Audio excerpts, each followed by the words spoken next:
un peu plus long, on fait en 360 à 1,9. Écoutez, merde 23, regarde. Comme Abdoulaye Bamba.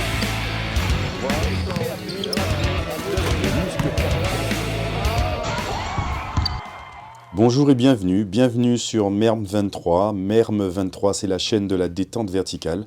Je suis très heureux de vous retrouver pour ce nouvel épisode dans lequel je vais vous faire participer à un type d'entraînement que je peux faire pour entretenir ma détente verticale. On aura plusieurs séquences. La première séquence du développé couché avec une Z-bar.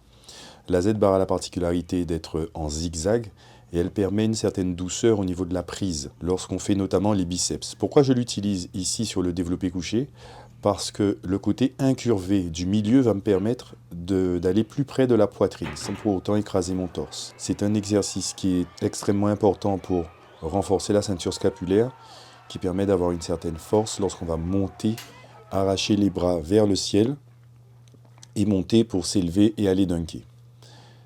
Deuxième exercice, c'est la chaise à quadriceps, si j'arrive à m'exprimer correctement. Sur cet exercice, il suffit de se visser dans son siège, de tirer sur les molettes et d'aller jusqu'au bout au niveau de l'extension, sans donner trop d'à-coups sur l'articulation pour éviter une usure prématurée potentielle de décartilage. Et pour durer, en tant que dunker, il faut garder le décartilage en bonne santé autant que possible. Par la suite, nous verrons au niveau nutritionnel ce qu'on peut faire pour conserver ces cartilages.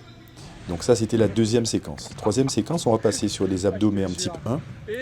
C'est un type d'abdos que j'ai élaboré en mélangeant plusieurs abdos d'affilée pour faire un peu le feignant, je l'avoue. Ça permet de faire beaucoup plus d'abdos. Pourquoi ? Parce qu'on va changer de type où le coude gauche a été touché le coude droit et on en fait une vingtaine. Ensuite, on change et on va chercher avec le coude droit à rejoindre le genou gauche. Sachant qu'on avait déjà fait 20 crunchs classiques au départ, on est sur 60. On va ensuite effectuer une vingtaine d'abdos type vélo. C'est ce qu'on vient de faire, le même modèle, la même base, simplement on le fait en dynamique. Ainsi, les obliques et puis les abdos travaillent, sont renforcés et c'est essentiel lorsqu'on veut avoir de la détente verticale et lorsqu'on veut surtout protéger aussi son tronc par rapport aux secousses et aux chocs que représente la prise d'appui et l'atterrissage lorsqu'on va effectuer un dunk ou un saut, peu importe la discipline, que ce soit un gardien foot, que ce soit un volleyeur. Il est important de pouvoir protéger toute cette machine extraordinaire qu'est le corps humain.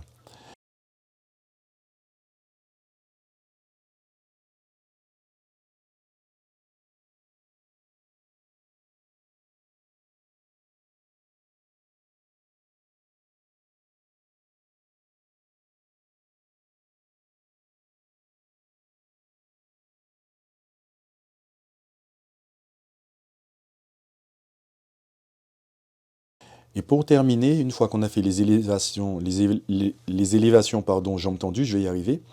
Une fois qu'on a fait les élévations jambes tendues, là, un bon finisher, c'est ce qu'on appelle un finisher, c'est-à-dire qu'il va finir de t'abîmer ta santé, parce que là, c'est très dur. Aller s'allonger, puis remonter de manière unilatérale, aller chercher le pied droit avec la main gauche, le pied gauche avec la main droite, et vice-versa.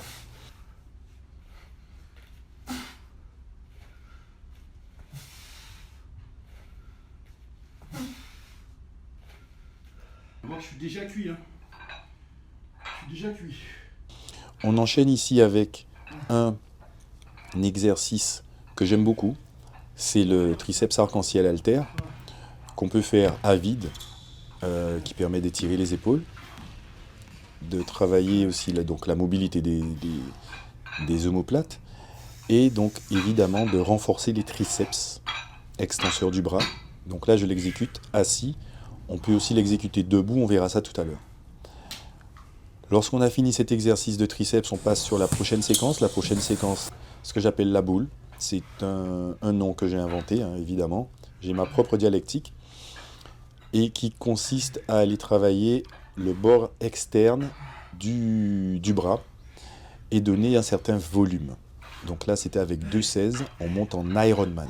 On se retrouve sur la séquence d'après, en extérieur, où je vais ici exécuter le mouvement que j'ai également baptisé flexo push. Flexo push, c'est un squat horizontal couplé d'une pompe. On peut décliner comme on veut et faire le nombre de squats qu'on veut d'affilée avant de passer sur les pompes. Il s'agira d'avoir les mains à bonne distance pour n'être ni trop penché en avant et ne pas s'abîmer l'avant des épaules, et être assez près derrière pour pouvoir descendre les fessiers, le plus près possible des talons.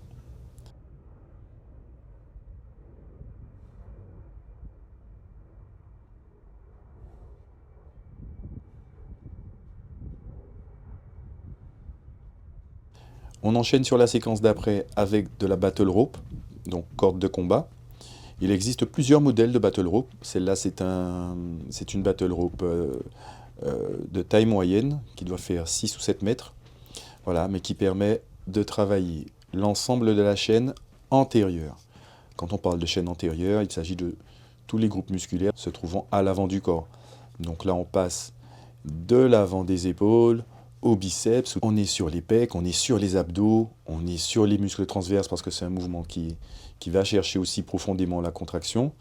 Et puis sur les cuisses, donc j'aime bien faire ce mouvement un peu plus bas, là ce n'est pas le cas, où on va pouvoir travailler les quadriceps en isométrie. Donc on peut descendre plus bas que je ne l'ai fait ici. J'enchaîne avec une autre séquence de flexo push, une petite variation. J'en aurais pu aussi garder les fessiers plus bas pour faire le toucher genou, pied-main. Et donc on est sur des flexo push. Donc c'est un mouvement qui est très intéressant. Plutôt que de faire des pompes classiques, où on se retrouve à travailler que le haut du corps, optez pour un travail plus complet qui va engager d'autant plus la sangle abdominale. Un petit alley-oop avec mon petit. Hop. Et voilà. Pour avoir de la détente verticale, il faut muscler l'ensemble de son corps. Le dunk est une discipline à part entière. Il y a des dunkers professionnels. Moi, je n'ai pas été dunker professionnel, même si j'ai pu faire partie de la Slam Nation dans les années 2000. Lorsque j'ai rencontré Bouna India et Jérémy Medjana, j'étais à Montpellier, en National 3. Et c'est un ami commun qui, en me voyant dunker à Montpellier, a contacté Jérémy en lui disant, voilà, moi j'ai quelqu'un qui pourrait faire partie de ta Slam Nation. Et j'ai pu faire quelques shows avec eux à Lille et Dunkerque. C'était en 99. En 99, tiens-toi bien, c'était il y a 24 ans. Ok ? Sur cette séquence-là, on est avec l'utilisation d'un plateau Freeman.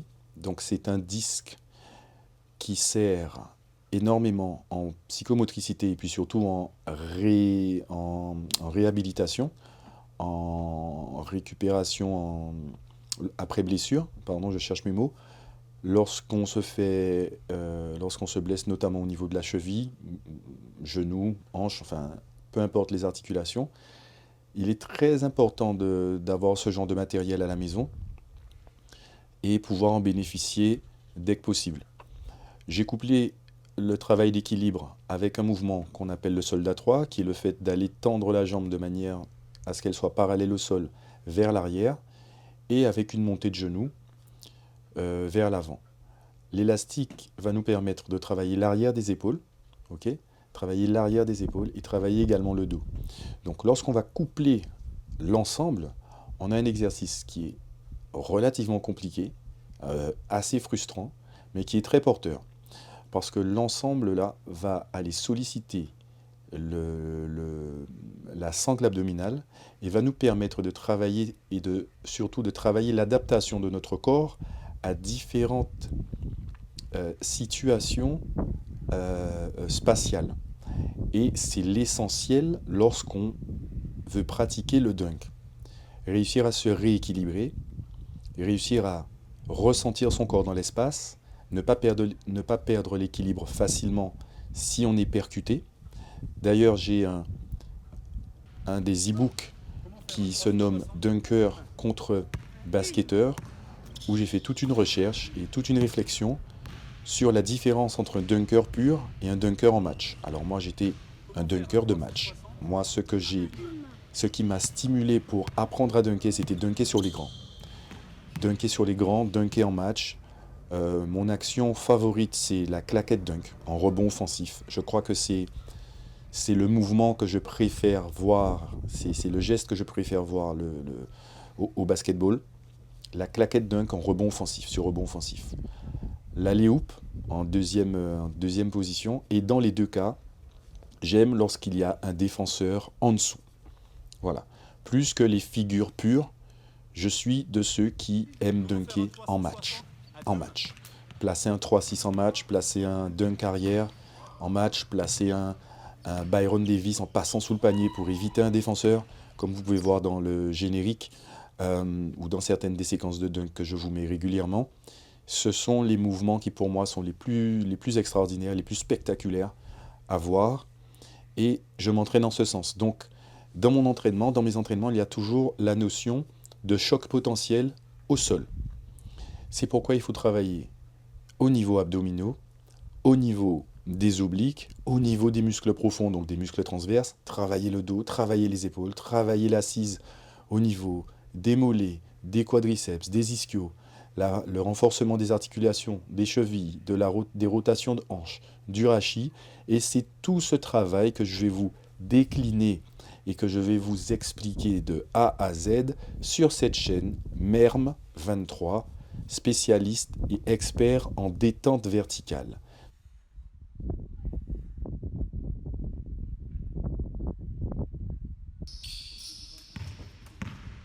J'avais déjà 42 ans au moment de ces prises de vue.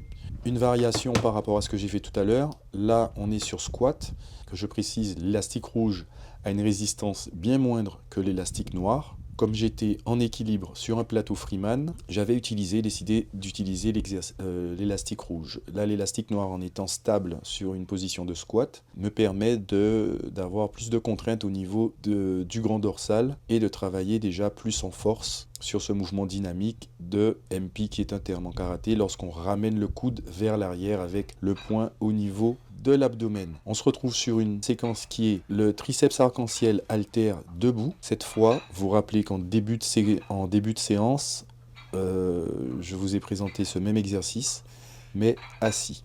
Donc là, il s'agit de faire la même chose debout, ce qui peut être un peu plus dur car ça peut pousser à creuser un peu le dos, et c'est une chose à éviter. Je vous rappelle qu'il s'agit de boire 2 petites gorgées entre chaque exercice, alors pas beaucoup, mais boire régulièrement tout au long de votre entraînement. Le corps est composé à 70% d'eau et c'est la première chose qu'on perd lorsqu'on fait de l'activité physique, c'est l'eau. Donc il s'agit de recharger en eau le plus souvent possible. Et pour éviter les points de côté, très désagréables lorsqu'on veut bouger, eh bien, il s'agit de ne pas trop boire, mais boire régulièrement. Sur cette prochaine séquence, nous sommes sur la battle rope, en simultané, là, sur ce mouvement, donc les 2 mains en même temps. Et il s'agit de réussir à mettre du peps, même si c'est en fin de séance, et qu'on est cuit.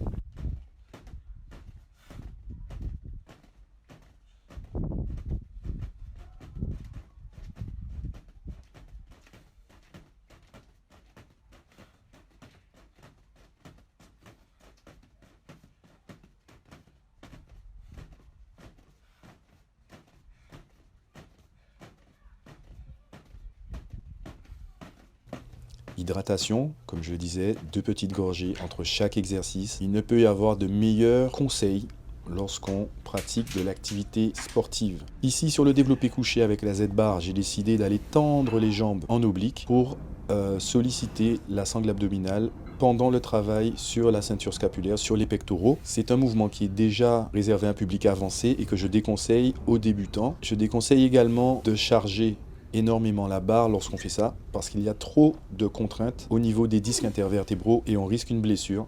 On risque tout simplement de se faire un petit tassement de vertèbres et d'abîmer ces disques intervertébraux qui sont la principale raison du vieillissement des sportifs et qui limite énormément une fois qu'on les a flingués. Alors écoute-moi, ce mouvement, lorsque tu le fais, ne charge pas énormément la barre de manière à ne pas avoir trop de contraintes sur ta colonne vertébrale, sur tes disques intervertébraux. On finit de se tuer ici, tu vois, je suis en train de ramer avec la chaise à quadriceps. Et oui, toujours. Et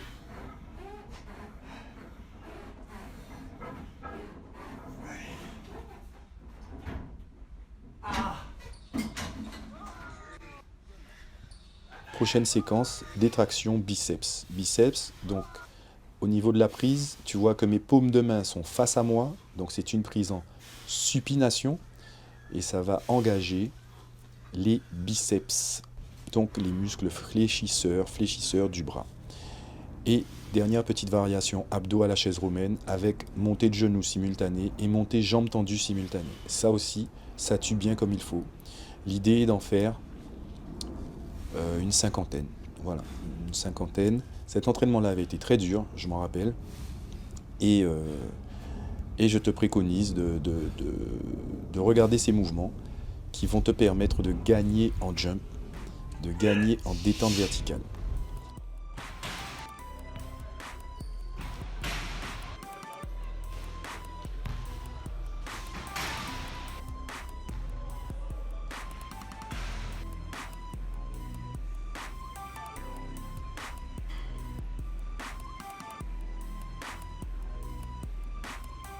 Dernière chose, sache que le plus important, c'est que tu peux commencer à t'entraîner gratuitement grâce à ma méthode Free Jump, dont le lien est disponible dans la description de cette vidéo et sur toutes nos communications, sur tous nos réseaux, dans ma bio. Il te suffit de cliquer et me rejoindre de l'autre côté pour commencer à t'entraîner et tenter de gagner de 3 à 10 cm de détente verticale en à peine 14 jours. Laisse-moi te prouver que c'est possible et viens me rejoindre. Merm23, Free Jump, disponible. Le lien est dans la description. Let's go!